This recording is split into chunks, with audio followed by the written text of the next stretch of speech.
Welcome to sociology classes. मैं हूं आपका दोस्त शिबू। आज हम डिस्कस करने वाले हैं थ्योरीज ऑफ सोशलाइजेशन के बारे में। हमने पिछले क्लास में सोशलाइजेशन क्या है, उसके कैरेक्टरिस्टिक्स, फैक्टर्स, टाइप्स, एजेंट्स, ये सारी चीज़ें ऑलरेडी हम लोगों ने डिस्कस कर ली है। अगर आपने अभी तक वो सोशलाइजेशन का क्लास नहीं देखा है, वो क्लास ज़रूर देखना, क्योंकि वहाँ पर मैंने डिटेल में सोशलाइजेशन क्या है उसको समझाया था। और आज के क्लास में हम इसी क्लास को आगे बढ़ाते हुए थ्योरीज ऑफ सोशलाइजेशन को डिस्कस करने वाले हैं। अब थ्योरीज ऑफ सोशलाइजेशन में हम कौन सी वो थ्योरीज है जो स्टडी करते हैं, हम वो सारे थ्योरीज को यहाँ पर पढ़ेंगे जिनसे हमारा सोसाइटी में हमारा सोशलाइजेशन प्रोसेस किस तरीके से होता है, हमारा जो सेल्फ है वो किस तरीके से डेवलप होता है, सोसाइटी के लोगों के द्वारा इन्फ्लुएंस होकर किस तरीके से हमारा जो सेल्फ है वो क्रिएट होता है, इसके बारे में आज हम डिस्कस करने वाले हैं। यहाँ पर आज के क्लास में हम 3 थ्योरीज को डिस्कस करने वाले हैं। पहला है G.H. मीड का डेवलपमेंट ऑफ सेल्फ, फिर C.H. कूली का लुकिंग ग्लास सेल्फ और सिगमंड फ्रॉयड का साइको एनालिटिक थ्योरी। ये थ्योरीज के बारे में आज के क्लास में हम डिस्कस करने वाले हैं। हम पहले देखते हैं कि G.H. मीड का theory of the development of self ये क्या है। G.H. मीड एक ऐसे थ्योरिस्ट है जिन्होंने हमारा सेल्फ किस तरीके से डेवलप होता है उसके बारे में उन्होंने बात की थी।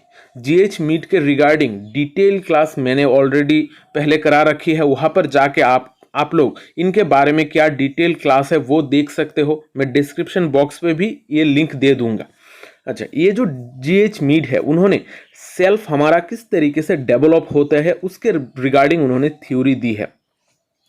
G.H. मीड का कहना है कि हमारा जो सेल्फ है वो क्रिएट होना स्टार्ट हो जाता है हम जब छोटे बच्चे होते हैं, जब बर्थ होता है, बर्थ के बाद के फेज से ही हमारा सोशलाइजेशन प्रोसेस यानी कि हमारा सेल्फ किस तरीके से डेवलप होगा, क्रिएट होगा, ये स्टार्ट हो जाता है।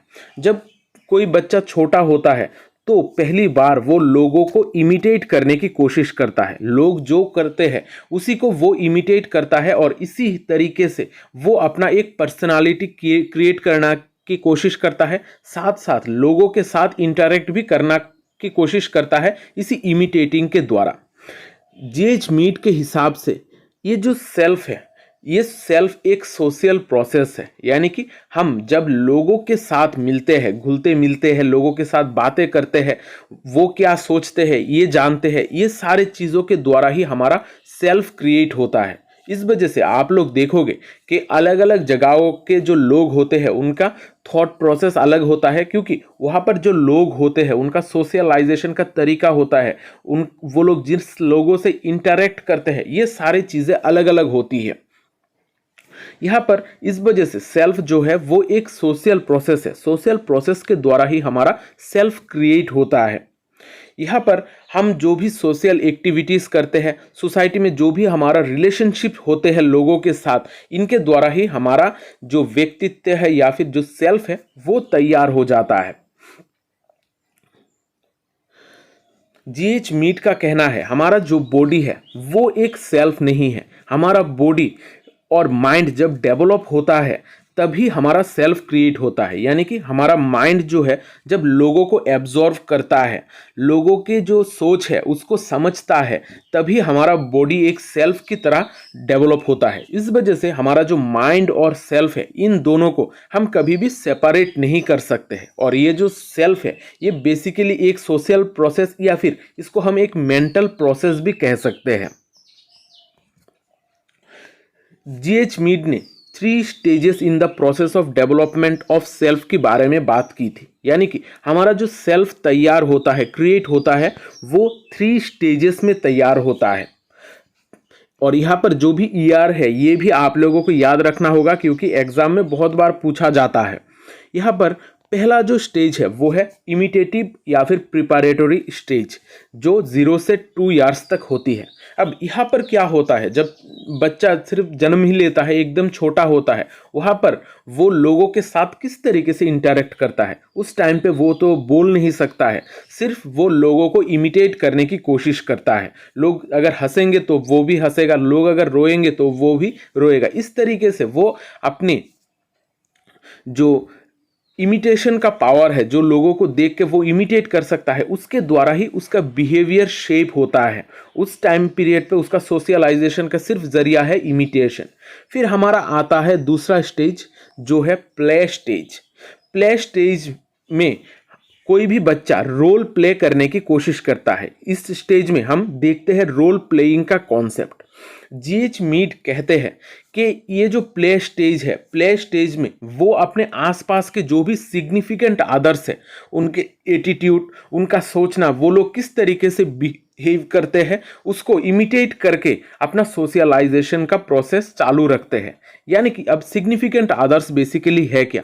सिग्निफिकेंट अदर्स वो सारे लोग हैं जो किसी भी एक बच्चे के आसपास होते हैं। यानी कि पेरेंट्स हो सकते हैं, उनके फ्रेंड्स हो सकते हैं, उनके सिबलिंग्स हो सकते हैं। ये सारे लोग जो उसके आसपास रहते हैं वो होते हैं सिग्निफिकेंट अदर्स। वो लोगों के एटीट्यूड को कॉपी करके ही सीखता है, वो उस रोल को प्ले करने की कोशिश करता है।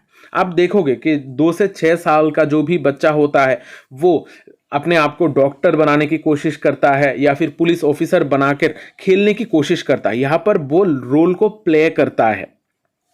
प्ले करने के जरिए ही वो अपने जो सोशलाइजेशन का प्रोसेस है वो चालू रखता है और सोशलाइजेशन होता है। फिर जो थर्ड स्टेज आता है वो आता है हमारा गेम स्टेज। गेम स्टेज में जो भी बच्चा होता है वहाँ पर वो रोल प्ले करने का जो स्टेज है उसको पार करके रोल टेकिंग में आ जाता है। यानी कि यहाँ पर अब वो बच्चा अपने आप को किसी एक रोल में ढालने की कोशिश करता है। अब यहाँ पर वो सिर्फ इमिटेट नहीं करेगा, वो रोल को प्ले करने की कोशिश करेगा। यानी कि यहाँ पर गेम स्टेज में आकर किसी भी एक इंसान का सेल्फ डेवलप होता है। फुल सेंस में उसका जो सेल्फ है वो डेवलप होता है और यहाँ पर आकर उसको जनरलाइज्ड अदर का जो समझ है वो आता है। अब जनरलाइज्ड अदर कौन है?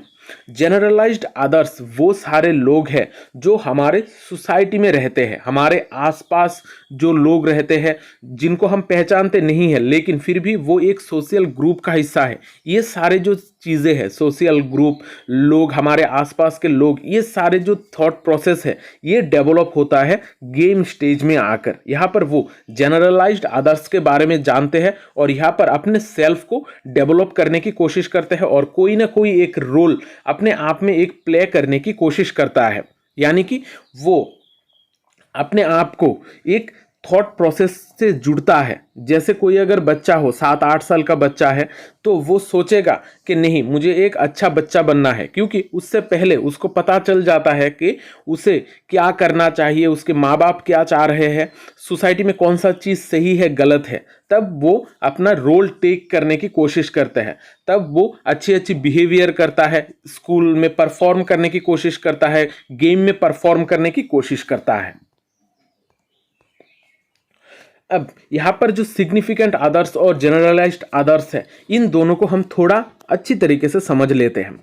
सिग्निफिकेंट अदर्स जो है वो हमारा प्ले स्टेज में था और जनरलाइज्ड अदर्स जो है वो हमारा गेम स्टेज में था। सिग्निफिकेंट अदर्स वो सारे लोग हैं जो हमारे लिए बहुत इंपॉर्टेंट है, जिनसे हम डायरेक्टली इन्फ्लुएंस होते हैं, जिनके इन्फ्लुएंस के द्वारा हमारा सोशलाइजेशन प्रोसेस चलता है। जैसे हमारे parents, brother, sister, relative, friends, ये सारे लोग हो जाते हैं हमारे लिए सिग्निफिकेंट अदर्स। और जनरलाइज्ड अदर्स वो सारे लोग हैं जो हमारे ब्रॉडर सोशल ग्रुप का हिस्सा है, जो हमारे सोसाइटी का हिस्सा है, जिनसे हमारा एटीट्यूड डेवलप होता है, हमारे लिए कुछ एक्सपेक्टेशन होता है।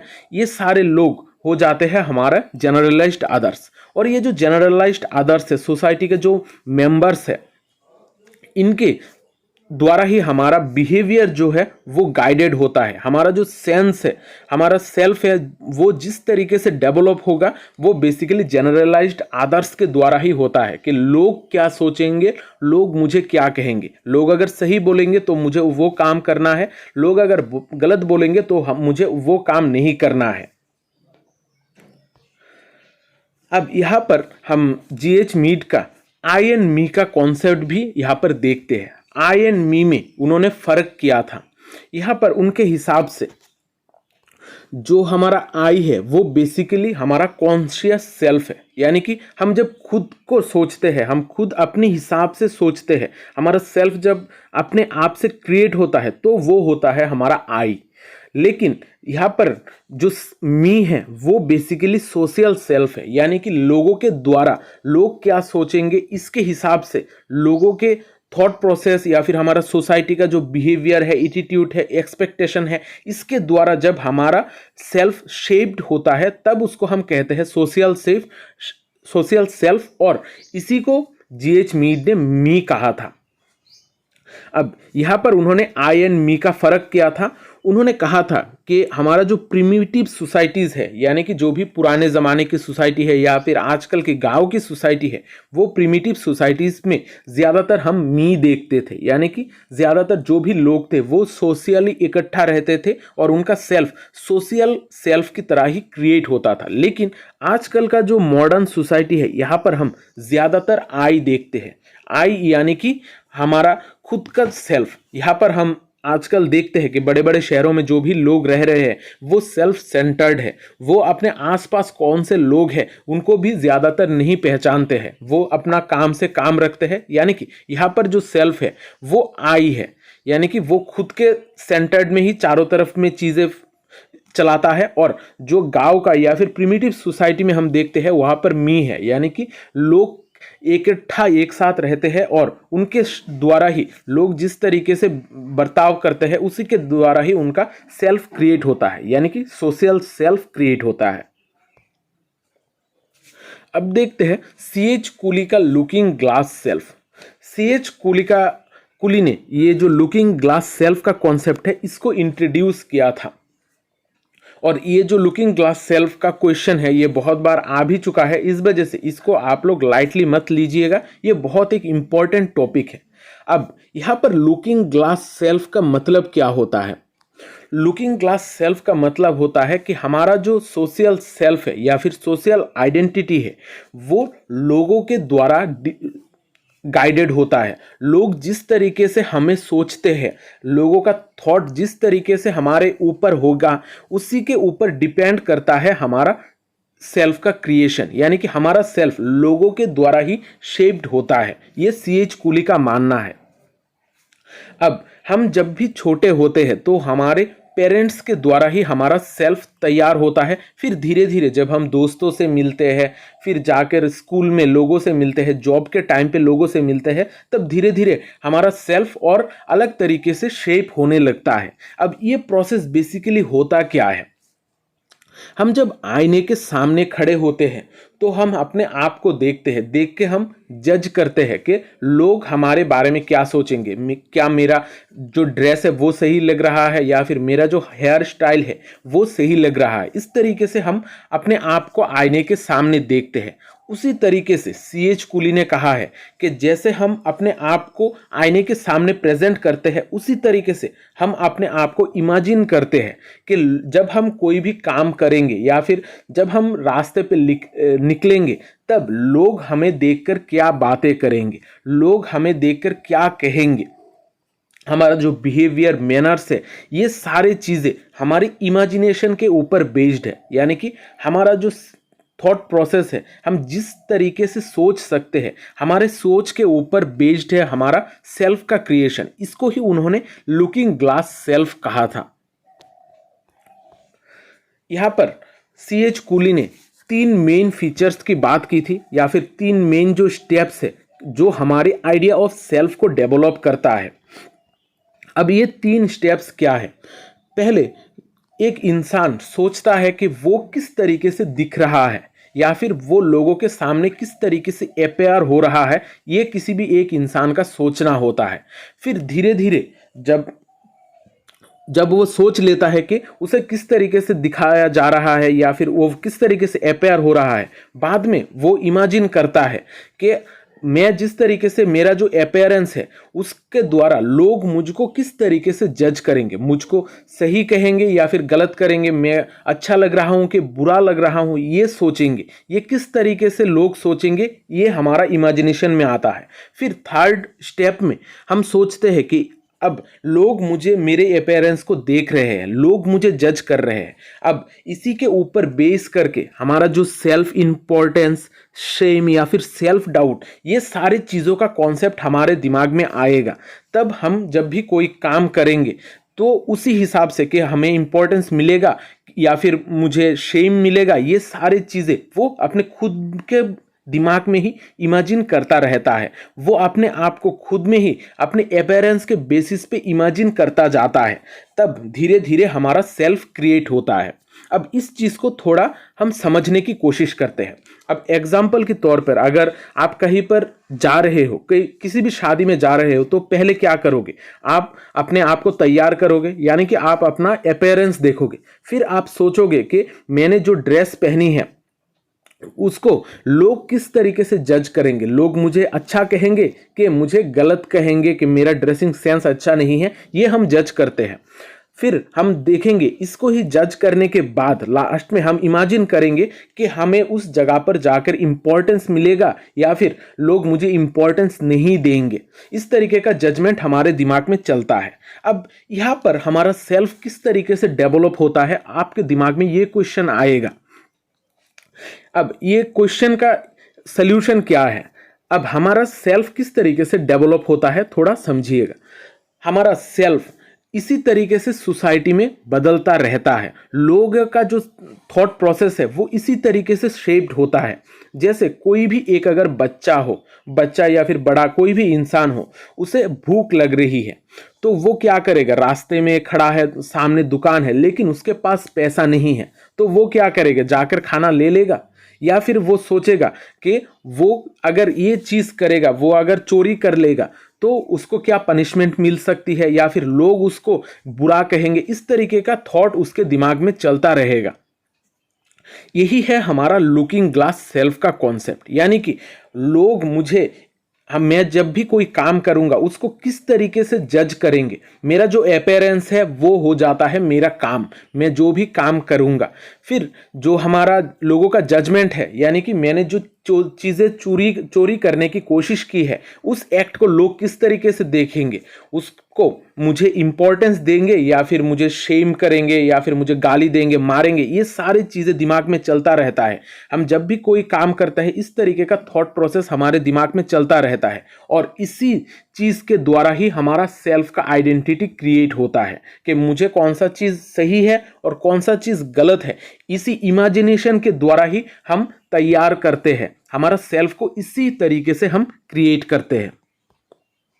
अब यहाँ पर एक एग्जाम्पल है, आप लोग देख सकते हो कि कोई भी एक अगर लड़का है तो उसे अलग अलग लोग अलग अलग तरीके से देखते हैं, या फिर जो भी इंसान है वो अपने आप को सामने रखेगा और सोचेगा कि मुझे अलग अलग लोग किस पॉइंट ऑफ व्यू से देख सकते हैं। आप लोगों ने एक मीम देखा ही होगा जो यूट्यूब, फेसबुक, इंस्टाग्राम में बहुत वायरल है, जहाँ पर दिखाया जाता है कि एक इंसान सोच रहा है कि उसके माँ बाप उसको सोचेगा कि वो पढ़ाई कर रहा है, उसका गर्लफ्रेंड सोचेगी कि वो बाकी और लड़कियों के साथ घूम रहा है, उसके भाई समझेंगे कि वो पार्टी कर रहा है, और जो उसका एक्स गर्लफ्रेंड है वो सोचेगा कि ये जो इंसान है ये कहीं पर नशा करके पड़ा हुआ है। इस तरीके का एक मीम है। यानी कि यहाँ पर जो लुकिंग ग्लास सेल्फ का कॉन्सेप्ट है, यहाँ पर ये चीज़ दिखाया जा रहा है। यानी कि यहाँ पर अलग अलग लोग एक ही टाइम पीरियड पे आपके बारे में अलग अलग सोच रहे हैं। इसी के अकॉर्डिंग आपका जो सेल्फ है वो क्रिएट होगा। आप किस तरीके से बर्ताव करोगे, सोसाइटी के जो अलग अलग लोग हैं आपको किस तरीके से परसीव करेंगे, इसी को बजाय रखने का जो सिस्टम है इसको कहा जाता है लुकिंग ग्लास सेल्फ। यानी कि खुद को आईने में देखना और इसी हिसाब से अपना एक्ट को करना। हमको जो भी एक्शन करेंगे इसी हिसाब से करेंगे। आशा करता हूँ ये जो कॉन्सेप्ट है अब इसमें आप लोगों को कोई दिक्कत नहीं होगी। अगर फिर भी दिक्कत होगी तो वापस से इसको रिपीट करके देख लेना। अब देखते हैं सिगमंड फ्रॉयड का psycho analytic theory. Sigmund Freud ने बहुत सारे थ्योरीज दी है। यहाँ पर उन्होंने साइको एनालिटिक थ्योरी के बारे में भी बात की है, साथ साथ उन्होंने साइकोसेक्सुअल स्टेजेस के बारे में भी उन्होंने बात की है। सिगमंड फ्रॉयड को हम फादर ऑफ साइको एनालिसिस कहते हैं। उन्होंने सोशलाइजेशन प्रोसेस के बारे में भी बात की थी। उन्होंने कहा है कि हमारा जो सोसाइटी है, सोसाइटी के जो कल्चरली एक्सेप्टेड जो चीज़ें हैं उसके द्वारा ही हमारा काम, हमारा इंस्टिंक्ट डायरेक्ट होता है। यानी कि हम जो भी चीज़ें करते हैं बेसिकली सोसाइटी का एक्सेप्टेड चीज़ें ही करते हैं। सोसाइटी जो चीज़ हमारे लिए एक्सेप्ट करेगी उसी को करते हैं। ये जो प्रोसेस है, ये प्रोसेस को कहा जाता है सोशलाइजेशन। उन्होंने इस सोशलाइजेशन प्रोसेस को 3 हिस्सों में बांटा था कि हमारा जो पर्सनालिटी है, किसी भी एक व्यक्ति का जो पर्सनालिटी है उसको हम 3 हिस्सों में बांट सकते हैं। एक है ईद, ईगो और सुपर ईगो। ईद होता है हमारा बेसिक इंस्टिंक्ट्स, यानी कि हमें जब भूख लगती है तब हमें खाना चाहिए, जब हमें प्यास लगती है तब हमें पानी चाहिए। इस तरीके से जब हमें डर लगता है तो किसी का सहारा चाहिए। इस तरीके से लव, एफेक्शन, सेक्स, ये सारे चीज़ें होती है हमारा बेसिक इंस्टिंक्ट। यहाँ पर बहुत सारे ऐसे लोग हैं कि वो अपने बेसिक इंस्टिंक्ट को यानी कि ईद को बहुत जल्दी फुलफिल करने की कोशिश करते हैं। यहाँ पर वो होता है ईद पर्सनालिटी। फिर जो पर्सनालिटी है वो है हमारा super ego. Super ego basically morality के ऊपर बेस्ड है। मॉरलिटी यानी कि सोसाइटी में जो भी चीज़ों को सही माना जाता है, जो भी चीज़ें सोसाइटी एक्सेप्ट करती है, उसके द्वारा अगर कोई व्यक्ति गाइडेड होता है तो उसका पर्सनालिटी मॉरलिटी के तरफ बढ़ता है, यानी कि उसका पर्सनालिटी सुपर ईगो है। और ये ईद और सुपर ईगो के बीच में एक और पर्सनालिटी होता है जिसको हम कहते हैं ईगो, यानी कि वो रियलिटी पे बेस्ड है। वो चीज़ें वही करता है जो रियल है। वो ना ईद की ज़्यादा सुनता है ना सुपर ईगो की ज़्यादा सुनता है। उसके लिए ये दोनों के बीच में एक बैलेंस करके चलता है, वो होता है ईगो। अब यहाँ पर ये चीज़ का थोड़ा नोट हम देख लेते हैं, नोट्स।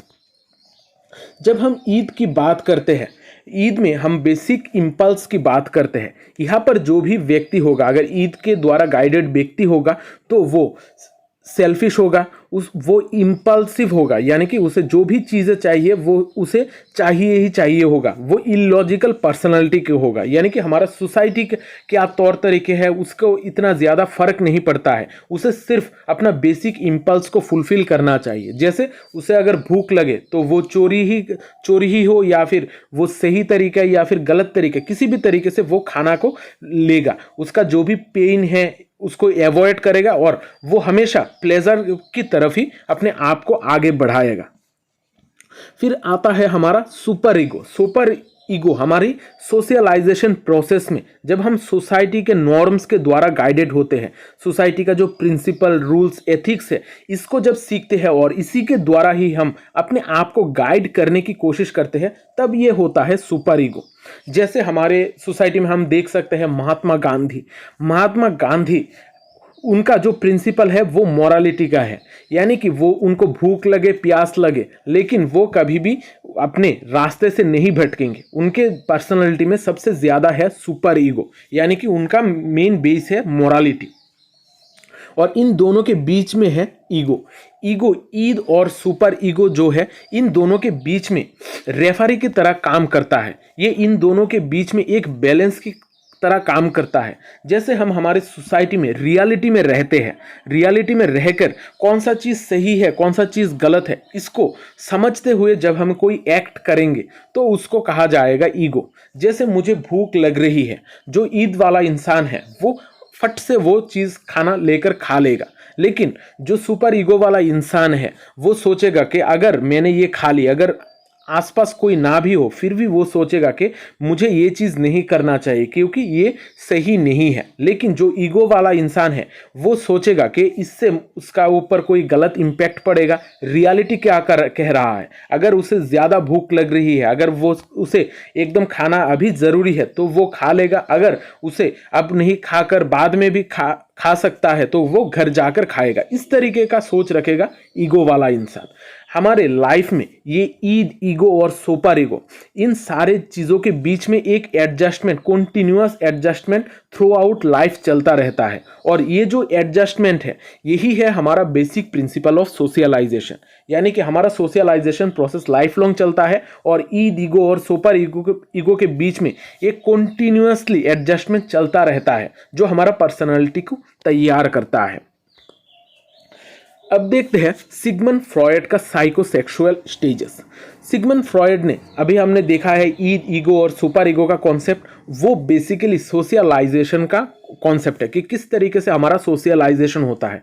और ये जो साइकोसेक्सुअल स्टेजेस है यहाँ पर उन्होंने दिखाया था कि किस तरीके से हमारा सेक्सुअल प्लेजर पाने के लिए हम किस तरीके से एक्ट करते हैं, हमारा जो सोसाइटी है वो किस तरीके से सोचता है, हमारा सेक्सुअल प्लेजर हम किस तरीके से पा सकते हैं, इसके बारे में उन्होंने इस साइकोसेक्सुअल स्टेजेस में बताया है। उन्होंने सिगमंड फ्रॉयड में 5 स्टेजेस की बात की है। पहला है ओरल स्टेज, फिर अनल स्टेज, फेलिक स्टेज, लेटेंट स्टेज और जेनिटल स्टेज। अब एक चीज़ ध्यान रखना, ये जो स्टेजेस है ये साइकोसेक्सुअल स्टेजेस है। हमने पिछले क्लास में देखा था कि सोशलाइजेशन के 4 स्टेजेस के बारे में, वहाँ पर भी हम ओरल, एनल, लेटेंट और एडोलेसेंस के बारे में बात की थी। वो जो स्टेजेस है वो है हमारा सोशलाइजेशन का स्टेज और उसको दिया था जॉनसन ने। उसको आप लोग थोड़ा केयरफुली देखिएगा। और साथ साथ ये जो साइकोसेक्सुअल स्टेजेस है इसको दिया था सिगमंड फ्रॉयड ने। यहाँ पर उन्होंने दिखाया था कि किस तरीके से हमारा सेक्सुअलिटी का जो प्लेजर लेने का तरीका है वो किस तरीके से टाइम टू टाइम चेंज होता है। ओरल स्टेज में हम देखते हैं हमारा जो इनोजेनस जोन है वो माउथ होता है, यानी कि हम जो प्लेजर है वो प्लेजर बेसिकली माउथ से ही लेते हैं। यहाँ पर वो कोई भी बच्चा माउथ के द्वारा ही चीज़ें खाता है और इसके द्वारा ही चीज़ें समझाता है। उसका प्लेजर का मेन जोन होता है माउथ। फिर वो जब एनल स्टेज में पहुंचता है 1 से 3 साल के बीच में, तो वो बाउल और ब्लैडर कंट्रोल करने के द्वारा ही प्लेजर लेता है, यानी कि वो सोचता है कि मैं अब अपने आप को कंट्रोल कर सकता हूं, कि मुझे अब पोटी आई है लेकिन मैं अब पोटी नहीं करूंगा, मैं थोड़ी देर बाद करूंगा। वो कंट्रोल करने की कोशिश करता है और इसी कंट्रोल के द्वारा ही उस टाइम पीरियड पर उसको प्लेजर मिलता है। और उस टाइम पीरियड पे ही बेसिकली हम बच्चों को ब्लैडर कंट्रोल करना सिखाते हैं कि पोटी जो है वो घर पे नहीं करना चाहिए, किसी एक पर्टिकुलर जगह पर करना चाहिए। इस तरीके का चीज़ें हम उस टाइम पीरियड पे सिखाते हैं। फिर हमारा 3rd स्टेज आता है, वो है फेलिक स्टेज, जो 3 से 6 साल के बीच में होता है। यहाँ पर जो हमारा इनोजेनस जोन है वो बेसिकली होता है जेनिटल्स, यानी कि जो भी हमारा ऑर्गन्स है, यानी कि मेल और फीमेल के लिए जो भी सेक्सुअल ऑर्गन्स होते हैं उसके ऊपर उसका थोड़ा नज़र रहता है, यानी कि वो देखता है कि वो बाकी लोगों से किस तरीके से अलग है और उसका जो ऑर्गन है उसको वो कॉन्शियसली फील कर पाता है और उसी टाइम पे इसके रिलेटेड उसका कॉन्शियसनेस डेवलप होता है। फिर आता है हमारा 4th स्टेज। यहाँ पर जो स्टेज है इसको लेटेंट स्टेज कहा जाता है और इस टाइम पीरियड पर हम लिबिडो इनएक्टिव देखते हैं। लिबिडो इनएक्टिव यानी कि हमारा जो सेक्सुअल प्लेजर का जो थॉट प्रोसेस है इस टाइम पीरियड पे नहीं होता है। इस लेटेंट स्टेज में हमारा जो सेक्सुअल प्लेजर या फिर जो भी प्लेजर लेने का तरीका है वो हमारा इनएक्टिव ही रहता है। यहाँ पर लोग, जो भी बच्चा होता है वो खेल कूद के ऊपर ज़्यादा इंपॉर्टेंस देता है, जो दोस्तों के साथ घूमने में इंटरेस्ट रखता है, खेलने में इंटरेस्ट रखता है। इस टाइम पीरियड पे हम बेसिकली लिबिडो इनएक्टिव देखते हैं। फिर हमारा आता है आखिरी स्टेज जो है जेनिटल स्टेज। यहाँ पर प्यूबर्टी से लेकर डेथ तक ये चीज़ चलती है। यहाँ पर हमारा मैच्योर सेक्सुअल इंटरेस्ट होता है, यानी कि किसके तरफ हमारा आकर्षण ज़्यादा रहेगा, हम किसके साथ सेक्सुअल इंटरेस्टेड होंगे, ये सारे चीज़ें इस टाइम पीरियड पे डेवलप होता है।